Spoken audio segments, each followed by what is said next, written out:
నమస్తే. మన తెలంగాణ సంస్కృతి సంప్రదాయాల ఛానల్కి స్వాగతం అండి. సో మనం లాస్ట్ టైం ప్రదీప్తో డిస్కస్ చేసినట్టు హైదరాబాద్లో 179 ప్లస్ టెంపుల్స్, 100 ఏళ్ళ పైబడిన టెంపుల్స్ గురించి మనం డిస్కస్ చేస్తాం కదా. సో అందులో మనము ఫస్ట్ టెంపుల్ని విజిట్ చేయడం జరిగింది కుకుడుపల్లి ఆల్విన్ కాలనీలో. సో టెంపుల్ వచ్చేసి శ్రీ లీలాది క్షేత్రం శ్రీ లక్ష్మీనరసింహస్వామి దేవాలయం. ఇది ఆల్విన్ కాలనీ, ఇక్కడ జలకన్య హోటల్కి నియర్గా ఉంటుంది. మన యాదగిరిగుట్టలో ఎట్లయితే లక్ష్మీనరసింహస్వామి స్వయంభూగా వెలిశారో, సో ఈ క్షేత్రంలో కూడా లక్ష్మీనరసింహస్వామి స్వయంభూగా వెలిశాడు.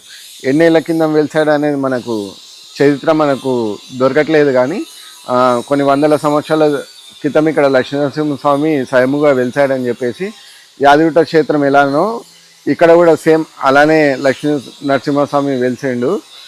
ఇక్కడ ఏంటంటే యాదగిరిగుట్టలో అయితే మనకు ఉగ్ర రూపం లక్ష్మీ నరసింహస్వామిది ఉంటుంది, ఇక్కడ వచ్చేసి శాంతి రూపం లక్ష్మీ నరసింహస్వామి ఉద్భవించాడనమాట. లీలాది క్షేత్రం అని ఎట్లా వచ్చిందంటే, లీలా అంటే ఇది మహిమ అనమాట, అండ్ ఆద్రి అంటే కొండ.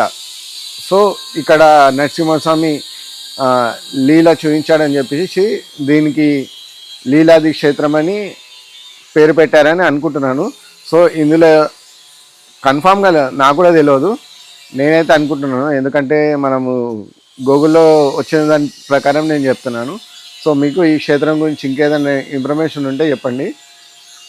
అండ్ ఇంకోటి వచ్చేసి ఏంటంటే, ఇక్కడ 100కు పైగా పాత టెంపుల్, 100 సంవత్సరాల కన్నా పాత టెంపుల్ ఇది. అండ్ ఇక్కడ ఎక్కడైతే వెలిసిండో స్వామి, సో అక్కడ నుండి స్వామి పైన కొండపైన ఉందని చెప్పేసి అక్కడ నుండి తీసి ఇక్కడ విగ్రహాన్ని పక్కన పెట్టేసి పూజ చేయడం జరుగుతుంది. సో అది మీకు చూపిస్తాను. అండ్ ఇంకోటి, ఇట్లాంటి టెంపుల్స్ని ఇక్కడ మనకు లోకల్లో తెలీదు, చాలామందికి తెలియదు ఇక్కడ ఇంత మంచి టెంపుల్ ఉందని చెప్పేసి. ఇంకోటి వచ్చేసి, ఇక్కడ స్వామివారు కొండ మీద ఉన్నారు, మీకు ఆల్రెడీ ఇక్కడ బ్యాక్గ్రౌండ్లో తెలుస్తూ ఉంటుంది. సో ఇక్కడ స్వామివారు కూడా కొండ పైన ఇలా పైకి ఉంటారు. సో అక్కడ వెలిసిరు, ఆ మొక్కనికి ఇబ్బంది అవుతుందని చెప్పేసి స్వామివారిని అక్కడి నుంచి తీసి కింద ప్రదర్శించేసి అక్కడ పూజలు చేయడం జరుగుతూ ఉన్నది. సో ఈ లీలాది క్షేత్రంకి ఖచ్చితంగా అందరూ విజిట్ చేయండి. మంచి టెంపుల్ అండి, పీస్ఫుల్గా ఉంది ఇక్కడ మనకు. ఇది ఇక్కడ ఇంకోటి ఏంటంటే, ఒక 11 days కానీ 41 days కానీ ఇక్కడికి వస్తే అనుకున్న కోరికలు నెరవేరుతాయి. లీలాద్రి క్షేత్ర లక్ష్మీ నృసింహస్వామి వారి దేవస్థానం. ఇది స్వయంభూ వెలిసి స్వామివారికి కొన్ని వందల సంవత్సరాల క్రితం స్వయంభూగా వెలిశాడు. ఇక్కడ స్వామివారు వెలిశాడు అని 40 సంవత్సరాల నుండి కూడా ఇక్కడ ధూపదీప నైవేద్యాలు, స్వామివారికి నిత్య కైంకర్యాలు జరుగుతూ ఉన్నాయి. స్వామివారు ఇక్కడ ఏ రూపము, యాదగిరిగుట్టలో వెలిసిన ఏదైతే రూపం ఉందో అదే రూపం ఇక్కడ స్వామివారిది. లక్ష్మీ సమేతంగా వెలిశాడు, అమ్మవారు సమేతంగా శాంతి రూపంలో ఇక్కడ వెలిశాడు స్వామివారు. స్పష్టంగా ఉంటుంది దానిపైన స్వామివారు. అక్కడ స్వామివారి పక్కనే అమ్మవారి తొడపైన కూర్చుంటుంది, శంకు చక్రాలు ఉంటాయి, మళ్ళీ నాగసర్పము పడగ ఉంటుంది. స్వామివారి కింద ఇక్కడ వచ్చేసి స్వామివారి పాదాలు పక్షి అవతారంలో పాదాలు ఉంటాయి. స్వామివారు ఏమంటే, నేను ప్రతి ఒక్క జీవిలో నేను ఉంటాను అన్నాడు. కాబట్టి అక్కడ స్వామివారి పాదాలు వచ్చేసి పక్షి రూపంలో ఉన్న పాదాలు స్వామివారికి ఉంటాయి. అమ్మవారు స్వయంగా కొలువై ఉన్నాడు. ఇది ఎన్ని సంవత్సరాల పురాతనమైన టెంపుల్? ఈ కొన్ని వందల సంవత్సరాల నుంచి వెలిసింది ఇక్కడ. కొన్ని వందల సంవత్సరాల నుండి ఇక్కడ ఈ క్షేత్రం, ఈ గుహలో స్వామివారు వెలిశారు. సో స్థాపయామి పూజయామి ద్రావేందన స్వదే దరిద్రాయ నీలలోహితాభ్యునో మధుం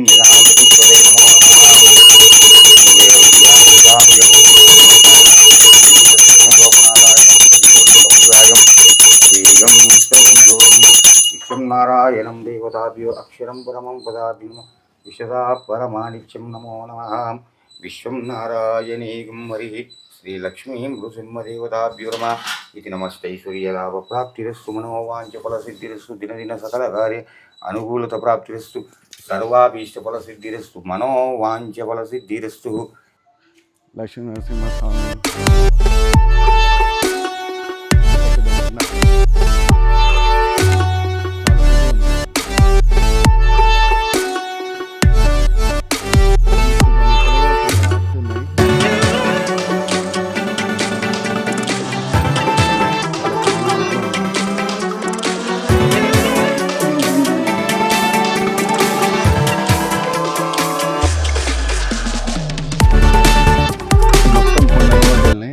నాగదేవత కూడా ఈ కొండల మధ్యలోనే ఉంది పుట్ట కూడా. సో ఈ క్షేత్రాన్ని నాగదేవత రక్షిస్తుంది అని చెప్పేసి ఇక్కడ పంతులు గారు చెప్పారు.